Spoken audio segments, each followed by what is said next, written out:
Senhores telespectadores, viemos hoje a Felgueiras e esta é a fonte da Santa. Há aqui muita gente que acredita piedosamente que esta água faz bem a tudo. Quando uma pessoa está aflita com qualquer coisa, esta água não há mal que não resolva. É uma das histórias realmente curiosas da região, é esta lenda de Santa Quitéria. Eu vou começar exatamente o programa por lhes contar essa lenda.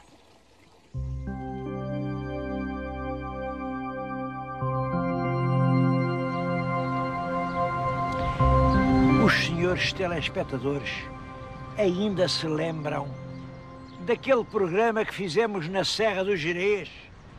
Aquela lenda das 9 irmãs? Bom, uns lembram, outros não, eu vou repetir o essencial. Era um rei mouro, um rei muito mau, andava na guerra e tinha uma esposa muito boa, mas não tinha filhos. Passava o tempo, o rei andava desesperado e a rainha não conseguia ter nenhum filho, Bem, o rei foi para a guerra, andou lá na guerra uma data de anos. Imaginem, enquanto o rei andava na guerra, a rainha engravidou.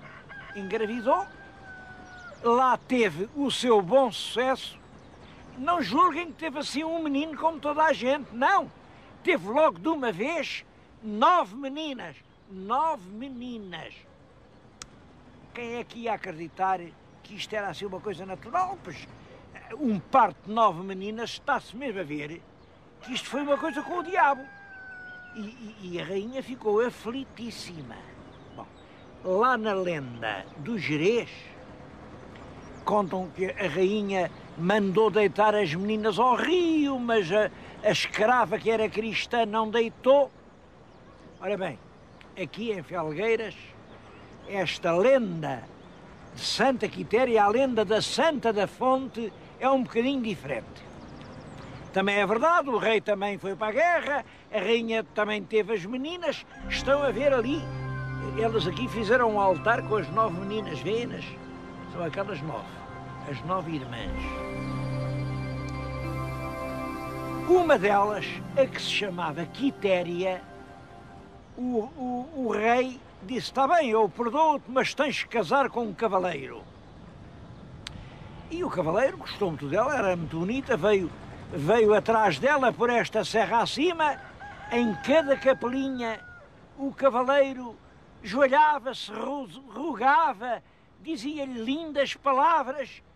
E a Quitéria, nada. É que a Quitéria tinha resolvido dar-se a Deus e não ligou mesmo nenhuma ao cavaleiro. Até que o cavaleiro perdeu a cabeça, bom, e fez o que não devia ter feito. Rapou da espada, bumba! Cortou a cabeça à Quitéria. A cabeça rolou, olha, por este monte abaixo, até que foi dar àquela fonte onde eu há bocadinho bebi água. Esta lenda é evidente que está ligada à lenda do Gerês. Aliás, eu já vi contar a mesma lenda em Mérida. Imaginem Mérida, lá nos confins da Lusitânia, na Extremadura espanhola. Isto quer dizer que é uma lenda dos primeiros tempos da cristianização.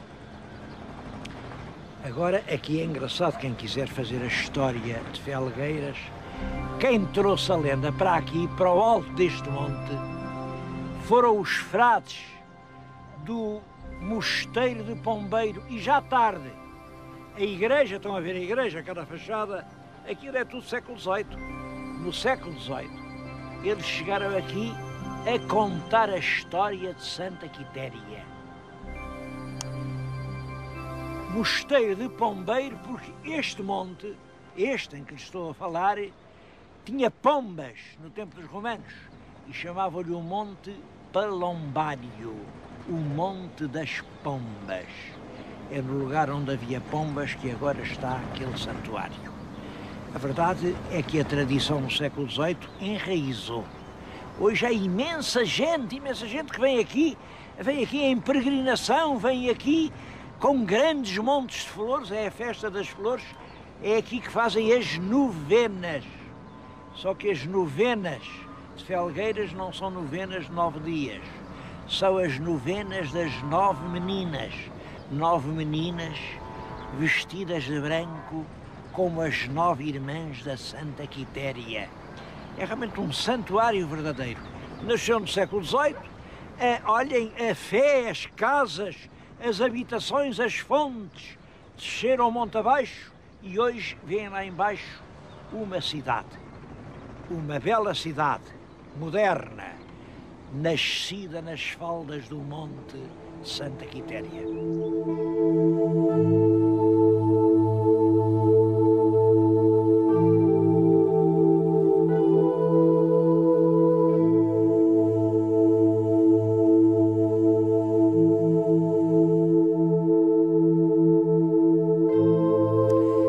A igreja de Pombeiro é esta que está na nossa frente. Se o meu telespectador reparar bem, aquele pórtico ainda é românico. Românico quer dizer aquilo é do século XIII. O resto não, o resto já foi feito depois. Havia uma coisa para a qual gostava de lhe chamar a atenção. Quem quiser conhecer o românico tem que vir aqui a esta região do norte de Portugal. Aqui no próprio concelho de Felgueiras, onde estou, e é um concelho pequeno. Olhem esta igreja de Airães, é ainda uma igreja românica, é do século XIII.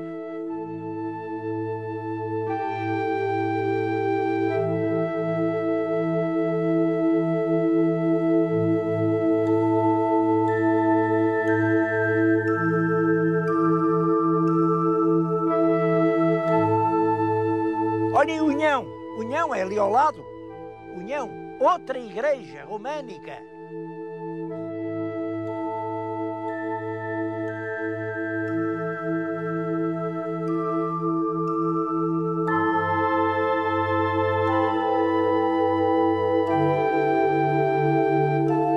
E Sousa, a igreja de Sousa, das coisas mais importantes do românico em Portugal.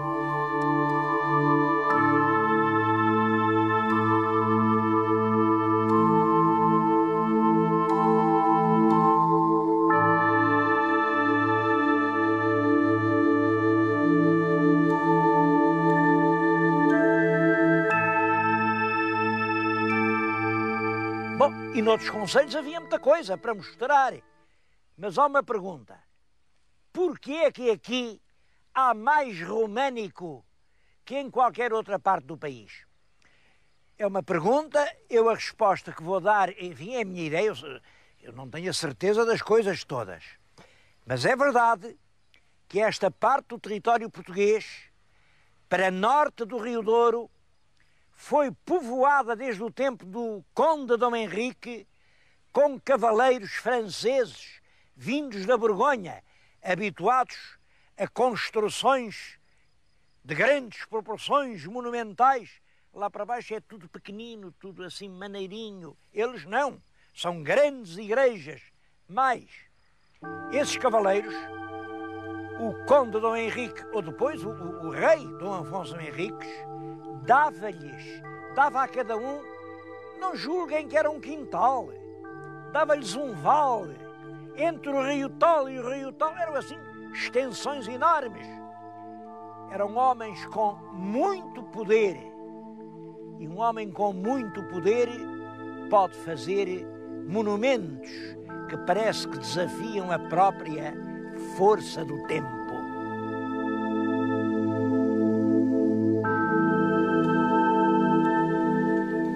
A propósito do Mosteiro de Pombeiro, eu queria fazer uma referência a um livro. É um livro que é realmente uma exceção em Portugal. É uma história do Mosteiro de Pombeiro, chama-se mesmo História do Mosteiro de Pombeiro, em banda desenhada, da autoria de José Rui, e conta-nos, é claro, com uma certa fantasia, é evidente, mas conta por imagens que são absolutamente capazes de atrair a atenção dos jovens a história do Mosteiro de Pombeiro. Eu tenho visto ultimamente tanta literatura publicada pelas autarquias, tanta coisa que é para ver de deitar fora, que quando vejo isto, não posso deixar de dizer muito bem. Este é o caminho certo. Se quisermos que os jovens das escolas se interessem e entendam o património que vem do passado, este é o caminho a seguir. Explicá-lo em termos que eles possam entender.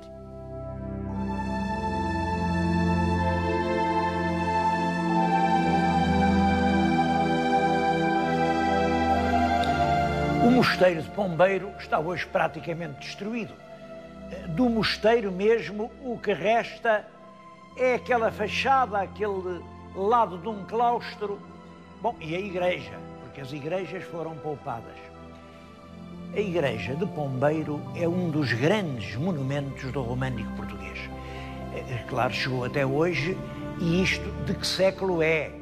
Isto tem coisas do século XII, depois vieram os fidalgos no século XIII, acharam pequeno e fizeram maior, e depois no século XIV aumentaram, no século XV transformaram, no século XVI, então, a obra foi enorme, no XVII continuaram. Há muitos vestígios de obras do século XVIII e hoje isto é uma amostra de todos os tempos. Eu acho que assim, mesmo do mais antigo, pouco ficou. Mas, por exemplo, estas pedras são dos primeiros tempos do mosteiro, pelo menos do século XII. Isto são fidalgos, eram os protetores do mosteiro e depois vinham-se aqui sepultar quando morriam. Isto representa um fidalgo, provavelmente um dos condes, com a sua enorme espada. Do outro lado está um que parece ter adormecido.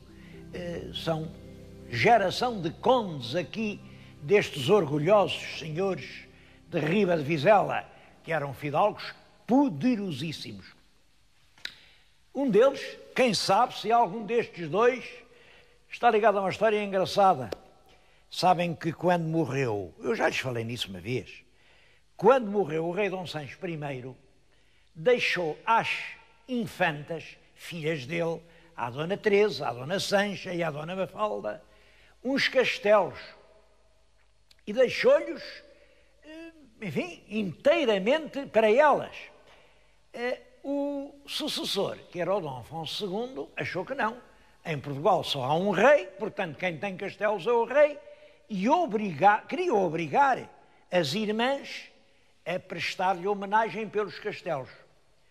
As irmãs não concordaram e isto provocou uma guerra prolongada, durou muitos anos. A guerra foi desde 1211, que é a data do rei Dom Sancho, até 1220, 9 anos de guerra a ensanguentar o país.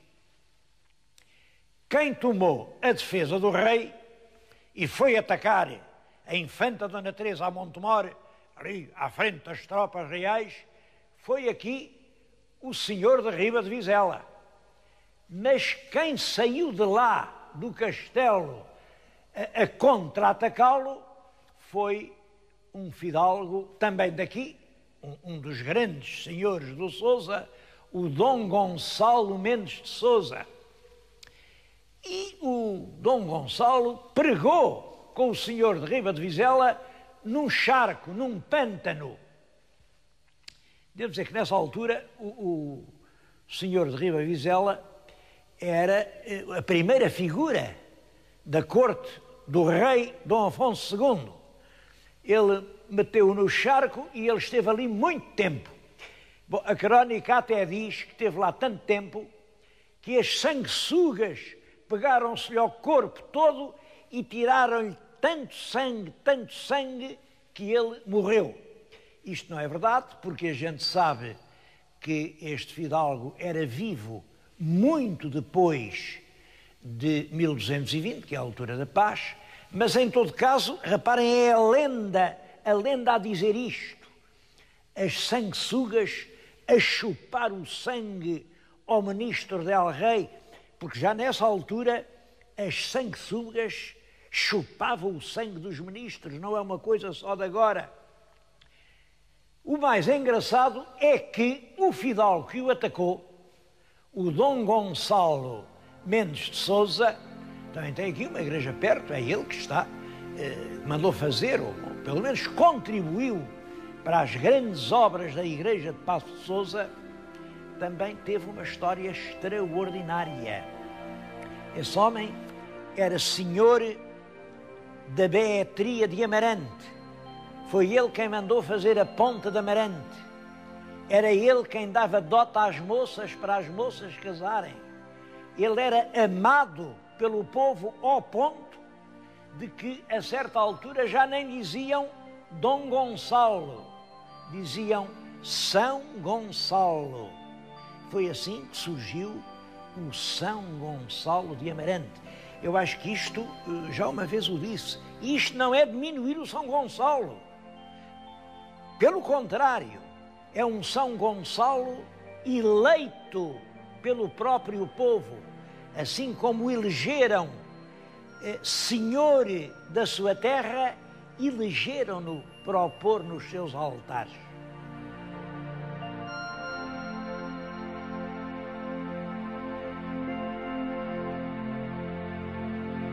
O mosteiro de Pombeiro era realmente rico. Isso originou um episódio que eu gostava de lhes contar. Em 1594, o rei disse: isto não é justo. O mosteiro de Pombeiro tem lá meia dúzia de frades, no meio das serras, e tem aquela renda toda, 8 mil cruzados, ao passo que em Belém os frades são muitos e não têm nada que se pareça com isso. Então fez uma lei. Essa renda divide-se ao meio. Metade fica em Pombeiro, metade vai para Belém.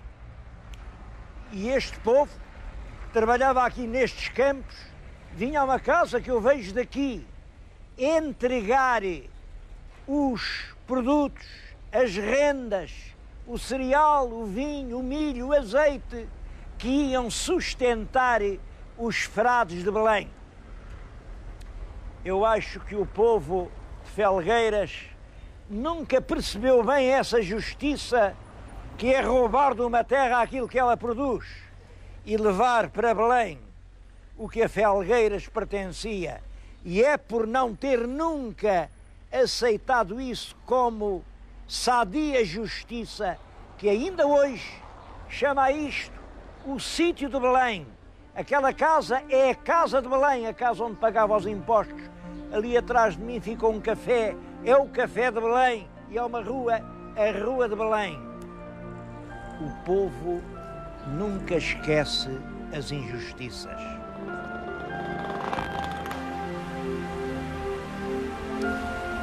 Felgueiras é uma cidade que se fez a si própria. Felgueiras pode dizer que não deve nada a ninguém. A própria palavra Felgueiras é curioso. Vem de um latim felgarias. Felgarias em latim significava uma terra coberta de fetos. Ainda hoje por aqui há fetos enormes. Ora bem, é uma terra com fetos, é uma terra com umidade, mas uma terra desértica. Ficava a meio caminho entre duas terras importantes, Guimarães, Amarante. Aqui está Felgueiras, sobre um rio, aliás, entre dois rios. Este é o Sousa e este é o Vizela. E quem queria ir de Guimarães a Amarante percorria um caminho excomungado, um caminho de serranias. Quando chegavam os carros aqui, já vinham meio escalavrados, e para isso havia oficinas para consertar os carros. Bom, mas muita gente, como calculam, toda a gente nessa altura não vinha de carro, vinha a pé e trazia as botas já feitas em pedaços. Também havia oficinas para consertar as botas dos viandantes. Eu acho que não me engano muito se disser que foi assim, que em cada freguesia, na dobra de cada monte, aí a toda a volta, nasceram lojas para fazer calçado. E hoje, Felgueiras é a capital do calçado em Portugal. Nós mal temos ideia da importância desta indústria, como as unidades instaladas não são assim gigantescas, não. Se eu lhes disser que aqui no concelho há 700 fábricas de calçado, 700, e que estão a fazer do melhor calçado do mundo. Quem quiser comprar desses sapatos não venha a Felgueiras, vá antes a Londres, vá a Paris, vá a Milão ou a Roma. Para lhes dar uma ideia da importância dessa indústria, devo-lhe dizer que todos os dias, mas todos os dias, se fabricam aqui perto de 200.000 pares de sapatos. 200.000. O valor por ano é de cerca de 140 milhões de contos. Na indústria do calçado, aqui na cidade e nas aldeias à volta, porque isto está em todo o concelho, o que é sadio. Trabalham 18.000 pessoas. Isto é importante. É das mais prósperas indústrias do país. E quer dizer uma coisa, quer dizer organização, iniciativa, capacidade de modernização. Por agora, Portugal é o segundo produtor da Europa de calçado. O segundo.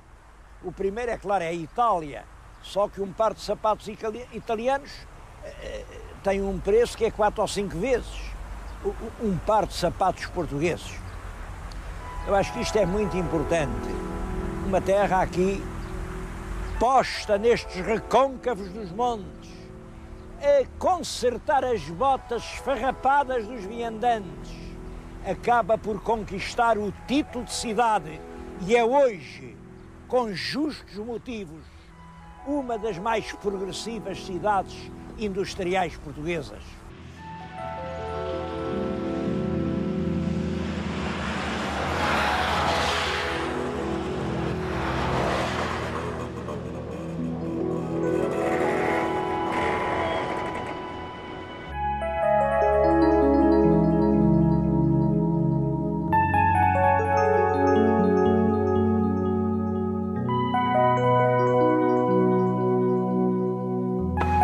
Hoje tivemos imensa sorte, porque é quinta-feira, e a quinta-feira é um dos dias em que se faz o pão de ló de Margaride.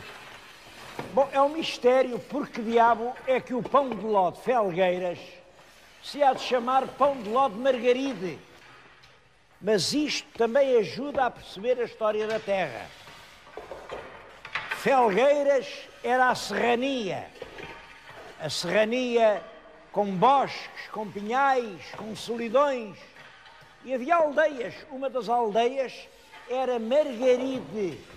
Aqui em Margaride, quando passavam os tais viandantes, com as botas rotas, com os carros desmantelados, enquanto esperavam, as pessoas também queriam comer qualquer coisa.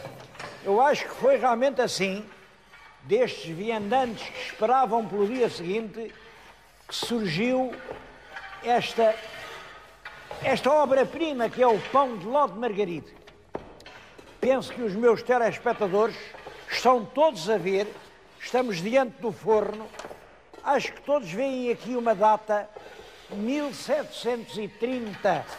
1730 é o reinado de Dom João V, é o tempo da imigração para o Brasil, é o tempo em que começa a haver dinheiro por estes sítios. E além, 1900. 1900 é já o início da civilização industrial em Portugal. É em 1900 que se faz este forno que permite trazer até à atualidade uma tradição culinária que vinha desde 1730. Eu não dou novidades a ninguém se lhes disser que o pão de ló de Margaride é uma das coisas mais famosas do norte de Portugal. Margaride, a aldeia que serviu de núcleo à atual cidade de Felgueiras. O pão de ló, acho que a gente vai poder prová-lo, é de facto uma maravilha. Dizem aqui que é uma receita dos velhos conventos. Eu não sei se isso não será lenda, a verdade é esta. Foi uma senhora, a senhora chamava-se, tem aqui as iniciais, Leonor Rosa da Silva. Tem aqui as iniciais e tem além um retrato. Era uma senhora de grande iniciativa e a Leonor Rosa da Silva ainda hoje está ligada a esta tradição. Eu acho que estes fabricantes, não sei se são netos, se bisnetos, se trinetos dela, mas isto é encorajante. Quando uma pessoa tem uma boa ideia, essa ideia continua pelo tempo fora.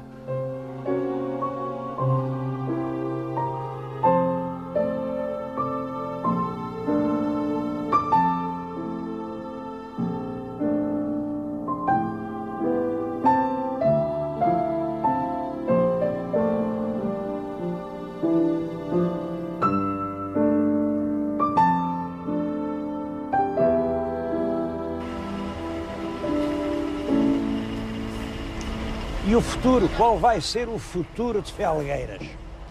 Eu estou-lhes a falar aqui, junto de um posto de informação ao cidadão que nos diz tudo sobre saúde, educação, vida cívica, habitação, fiscalidade. Reparem, bom, vou perguntar aqui qual é o futuro de Felgueiras. E vou, naturalmente, procurar a palavra F-U-T-U-R-O.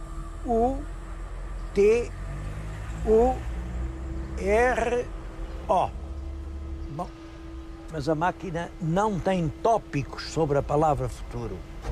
Não há máquina nenhuma que nos possa ensinar o futuro, porque o futuro está nas nossas mãos.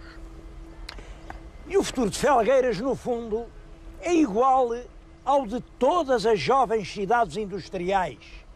Se os empresários tiverem a coragem de reinvestir, de aperfeiçoar, de ser cada vez melhores e assim vencer a concorrência, não duvido que Felgueiras tem um grande caminho à sua frente. É claro, se acontecesse que os empresários, com o que ganham agora, põem-se a comprar vivendas e piscinas e Ferraris e deixam-se atrasar, nessa altura, naturalmente, que não têm futuro. Mas nisso, o destino de Felgueiras não é diferente do das outras cidades. É igual ao destino de todos nós.